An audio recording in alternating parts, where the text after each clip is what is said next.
The Brave Little Bunny and the Big Storm. One sunny afternoon, in a cozy meadow, there lived a little bunny named Benny. Benny loved to hop around, nibbling on sweet grass and playing with his friends. But there was one thing Benny didn't like: storms.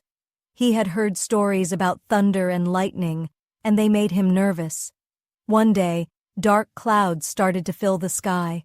The wind began to whistle, and the trees swayed. Benny's big ears twitched.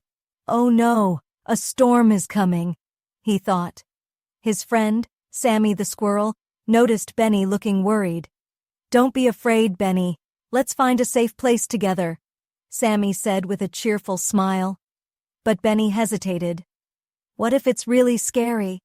he asked. Sammy, who was braver than most, nodded. "We'll be okay, Benny. I'll stay with you." As the storm rolled in, the wind grew stronger, and thunder rumbled like a giant's roar. Benny's little heart raced, but Sammy was right by his side, chirping encouraging words. "Look, Benny," Sammy said, pointing. "The old oak tree has a cozy hole in its roots. We can hide there." The two friends rushed to the oak tree just as the first raindrops started to fall.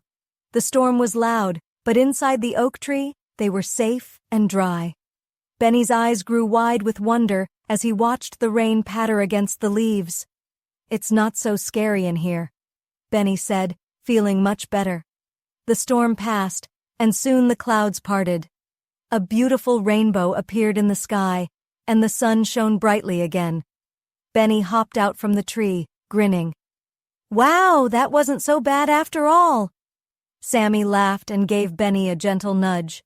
"See? Sometimes we just need to face our fears with a good friend by our side." From that day on, Benny wasn't afraid of storms anymore.